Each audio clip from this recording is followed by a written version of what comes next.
ازاي تعرف ان الادوات في عياده دكتور الاسنان بتكون متعقمه؟ في حاجات معينه كده لو رحت في اي عياده طب اسنان ولقيتها تعرف ان العياده دي كويسه وبتهتم بالنظافه بتاعه عياده طب الاسنان وبتهتم بالتعقيم كويس جدا. اول حاجه ركز معايا كده ان اول ما بتخش بتلاقي جنب الكرسي بتاع العياده طب الاسنان اللي هي الكرسي اللي انت بتقعد عليه بتلاقي كيس وكوبايه. الكيس والكوبايه دول ما بيكونش فيهم ولا نقطه ميه ولا حاجه بتكون مرميه فيهم، بيكون الكيس ده نظيف جدا وما فيهوش اي حاجه. رقم اتنين بتلاقي ان السكشن اللي هو جنب الكرسي برضو يعتبر بيكون واقف مستقيم زي ما انت شايف في الصوره كده، ما بيكونش ولا معوج ولا حتى متني ولا في اي حاجه فيه متوسخه، بتلاقيه نظيف وواقف كده، فبتعرف ان ساعتها ان هم لسه مركبين واحد جديد مخصص ليك. رقم ثلاثة بتلاقي الادوات ما اتفتحتش غير لما انت دخلت، يعني انت اول ما بتخش بتلاقي ان الاسيستنت اللي بيبقى واقف بيفتح لك الادوات قدام عينك، وبتلاقي ان الادوات كلها بتخرج من الكيس، يعني تعتبر ليك ان هي خارجه من التعقيم مخصصه ليك انت شخصيا. وبرضه اول ما تخش العياده هتشم ريحه الكحول، فبرضه دي ممكن تبقى علامه من ضمن العلامات اللي تعرف ان العياده اتعقمت بعد المريض اللي قبلك ما خلص وقبل ما انت تخش العياده. متفقين ان التمريض في اي عياده سواء عياده طب اسنان او اي عياده طب بشري او اي عياده عامه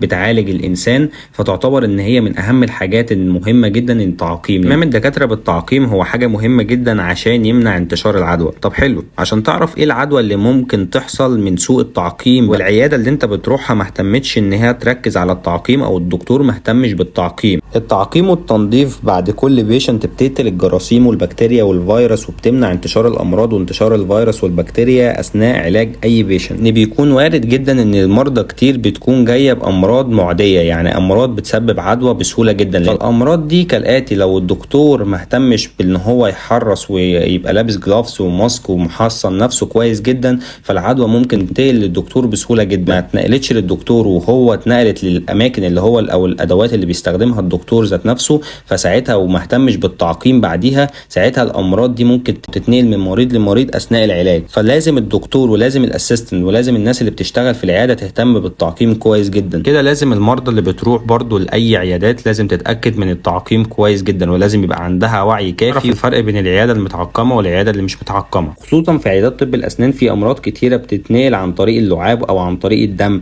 زي مثلا هيباتيتس بي، ده مرض في الكبد بيتنقل عن طريق اللعاب او عن طريق السوائل اللي بتكون من شخص مصاب بتتنقل للشخص صحي، او مثلا هيباتيتس سي اللي بتتنقل من عن طريق الدم، وممكن كوفيد 19 اللي هو يعتبر كورونا الكورونا فيروس، او ممكن انفلونزا، او ممكن تشيكن بوكس. فانت لو عايز تعرف عن الامراض دي اكتر ممكن تسرش على جوجل، او ممكن اعمل لك فيديو مخصص ليها ومفصل ليها للامراض اللي بتحصل في العيادات. وبس كده بكده نكون خلصنا الفيديو بتاع النهارده، اتمنى تكونوا استمتعتوا واستفدتوا، وربنا يبعد عننا وعنكم المرض. وان شاء الله في الفيديوهات الجايه في حاجات كتيره كويسه، ولو في حاجه مش فاهمها اكتب لي تحت في الكومنتات، وان شاء الله الفيديو الجاي هيكون عن السؤال اللي انت تساله. والسلام عليكم.